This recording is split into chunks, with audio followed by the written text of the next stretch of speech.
वालों के लिए बड़ी समस्या ये है कि पैसेज को सॉल्व करना नहीं आता, ना तो हमें प्रोनाउंसिएशन सही से आता है, ना तो हमें अगर हम बोल लेते हैं, इंग्लिश पढ़ लेते हैं, तो हमें फिर भी अर्थ समझ में नहीं आता है। बहुत से बच्चों के साथ, या मैं बोलूँ कि मोस्ट ऐसे बच्चे हैं मेरे, मतलब मैंने कोचिंग में भी देखा है, या फिर मेरे पास बच्चे आते भी हैं कि मैम हमें ये नहीं समझ में आता है। मैम हम पढ़ तो लेते हैं, प्रोनाउंसिएशन बहुत सही करते हैं, लेकिन हमें हर एक वर्ड का, हमारी वोकैब इतनी अच्छी नहीं है कि हमें हर एक अनसीन पैसेज का, हर एक टेक्स्ट बुक के पैसेज का मतलब पता हो। तो हम कैसे करें पैसेज को सॉल्व? क्योंकि पैसेज आप सभी का 10 नंबर का आता है, तो सॉल्व करने में बहुत दिक्कतें होती, आई न्यू इट, बट एक सही तरीका है पैसेज को सॉल्व करने का। मैं आपको स्टेप बाय समझाते जाऊंगी, आप लोग करते जाइएगा।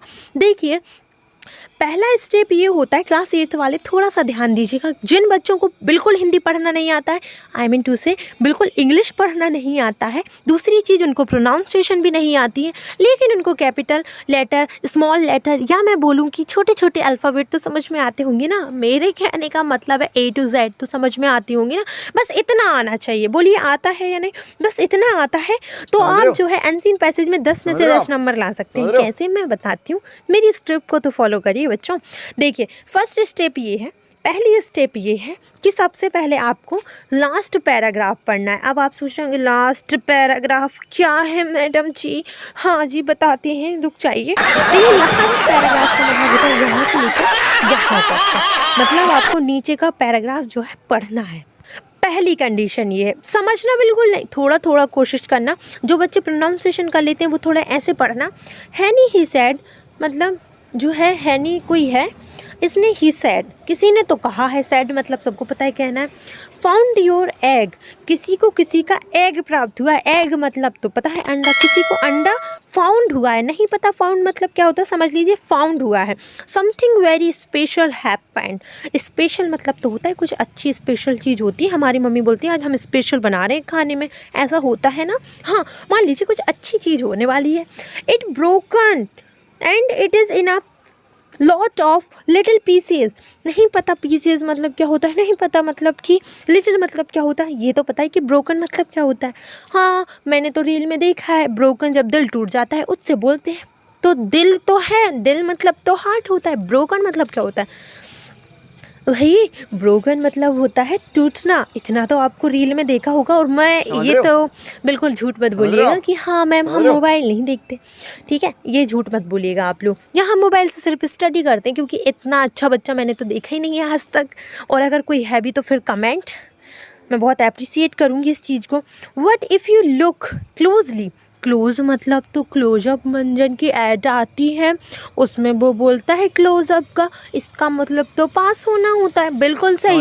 इफ़ यू लुक क्लोजली, बस इतना समझ में आया, मतलब इसमें कुछ पास आने की बात हो रही है। You will see you are new baby, अरे किसी को बेबी हो गया है। बेबी मतलब तो पता है ना, अपन कई बार स्टेटस पे भी देखते हैं welcome baby, welcome new baby बोलते हैं ना, मतलब किसी को बच्चा हुआ। अब नहीं पता है हैन को हुआ है, किसको हुआ है, क्या हुआ है, कुछ नहीं पता है। हैनी was so placed C had lost her egg, किसी ने कुछ लॉस्ट कर दिया। लॉस्ट मतलब क्या होता है नहीं पता। हर एग मतलब अंडे के बारे में बात हो रही है। But now she had a baby चिक इंस्टीड, लेकिन किसी को बेबी मिल गया, ये समझ में आ गया हमको। बस इतना समझ में आया लास्ट पैराग्राफ में। अकॉर्डिंग टू यू बता रही हूँ बच्चों कि आप इसी तरीके से लेते हैं ना। नहीं समझ में आता है कि मीनिंग क्या होगा, और सही भी है। समय हमेशा हमें हर एक चीज़ का मीनिंग नहीं पता होता है, और कई बार टेक्स्ट बुक के पैसेज तो ऐसे होते हैं कि देख के परगच्छे उड़ जाते हैं क्लास 8 वालों के। तो बच्चों आप बिल्कुल दिक्कत नहीं है, आपको लास्ट पैराग्राफ जैसे मैंने आपको पढ़ के बताया ना, सेम टू सेम डिटो आपको वैसे ही पढ़ना है और कुछ नहीं करना है। फिर आपको क्या करना है, सेकंड काम मैं बताती हूँ। फर्स्ट स्टेप लास्ट पैराग्राफ पढ़ना है, लास्ट की लाइनें पढ़नी है, समझ लीजिए। फिर आपको सारे क्वेश्चन आंसर पढ़ने, और क्वेश्चन आंसर में थोड़ा थोड़ा गैप दीजिए। जैसे मैंने पढ़ा, वेयर डिड द हैन ले द एग, ले एग हैन, इनकी बातें हो रही हैं इसमें। वेयर मतलब होता है कहाँ बच्चों, इनको तो आप रट लीजिए कि वेयर मतलब हु मतलब वाई मतलब क्या होता है, ठीक है ना, ताकि आपको दिक्कत ना हो। और ये सारी चीज़ें, ये जो है आप क्वेश्चन वर्ड दिखाई दे रहे हैं आपको, ये हमेशा आपको दिखेंगे। तो ये आप थोड़ा सा माइंड में बिठा लीजिए कि इसका मतलब ये होता है, इसका मतलब ये होता है, ठीक है। अब अगर आप सेकंड क्वेश्चन पढ़ेंगे, who found the egg in the end किसको, एंड मतलब तो दी एंड मतलब पिक्चर में सुना है यार, दी एंड मतलब कहानी ख़त्म हो गई, मतलब ख़त्म की बात हो रही है। थोड़ा सा अंदाज़ा लगा सकते हैं आप बर्ड को देखकर कि किसका मतलब क्या होता है ना। बात तो सही इतना है। भी नहीं आता है तो इन वर्डों को पकड़ लीजिए कि FOUND यहाँ लिखा है, END यहाँ लिखा है, अब आप इसको प्राप्त कर सकते हैं। ठीक है, आप इसी शब्द को अगर रिपीट करेंगे तो आपको यहाँ मिल जाएगा, समझ रहे हो। तो ये है कि स्मॉल माउस यानी ही said I found your egg, यहाँ पर यही बताया गया है कि उसको प्राप्त हुआ है। ठीक है, तो आप ऐसे कुछ कुछ शब्द को पकड़िए, मतलब आप फिर से क्या करेंगे, क्वेश्चन आंसर को धीरे धीरे पढ़ेंगे और सोचेंगे कि हाँ इसमें से ये अलग वर्ड है, ये अलग है, थोड़ा सा ये थोड़ा बड़ा है, ये मिल जाएगा।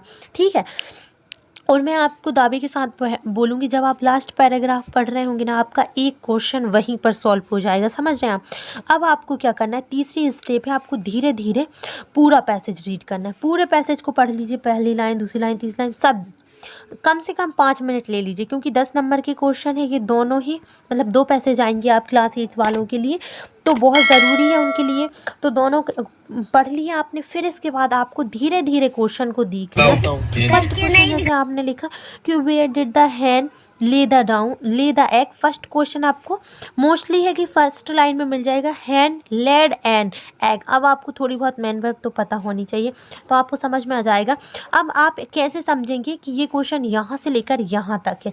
देखिए बच्चों, जहाँ डॉट लगा रहता है वहाँ पर एंड ही होता है क्वेश्चन। जैसे ये जो है, मैंने कहा आप सभी से कि यहाँ से लेकर यहाँ तक एक आंसर है, भले ही हो या नहीं हो, लेकिन यहाँ पर आपको ये बिंदी देखिए, अगर सैड के बाद बिंदी है तो वो नहीं मानी जाएगी, लेकिन अगर नहीं है तो, अगर कभी भी आपको आस्क्ड, सैड ऐसी बातें समझ में आ रही है तो कभी भी बिंदी हो तो वो डॉट, वो वाला डॉट नहीं होता है। ठीक है, अगर आपको ऐसा देखो मैं बताती हूँ, यहाँ से लेकर अगर मैं बोली यहाँ तक तो एक आंसर बनता है, समझ रहे हो आप। मतलब आपको डॉट से डॉट तक का मिलाना है, तब आप समझ जाएंगे कि ये क्वेश्चन यहीं पर एंड होता है। मैं इसको सॉल्व करके बताती हूँ आपके शब्दों में। जैसे इसमें लिखा था कि वेयर डिड द हैन ले द एग, आप इतना ही पढ़ लेंगे ना कि पहले आपने लास्ट पैराग्राफ पढ़ा, फिर आपने क्वेश्चन आंसर पढ़े, फिर आपने पूरा पैसेज पढ़ा, फिर आपको धीरे धीरे क्वेश्चन मिलने प्राप्त हो जाएंगे। क्यों?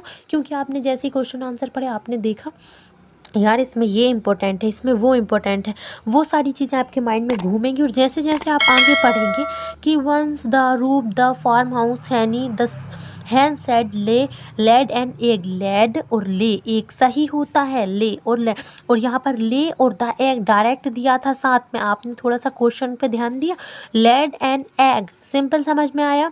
मतलब आप समझ गए कि यार यहीं से लेकर यहीं तक की बात हो रही थी। मैंने तो ये सब इतना समझा, मतलब आपके अकॉर्डिंग बताऊं तो, कि यहाँ पर the hen laid and egg था, यही बात क्वेश्चन में कही है। अब आप बोलेंगे इसमें डॉट कहाँ लगा है, डॉट पे चले जाओ, डॉट पे चल जाओ, नहीं मिल रहा, आखिरी यहीं तक लिख दो। यहाँ तक भी लिख दोगे तो कोई गलत नहीं बोलेगा, यहाँ से लेकर यहाँ तक भी आप वन क्वेश्चन लिखेंगे तो कोई गलत नहीं बोलेगा।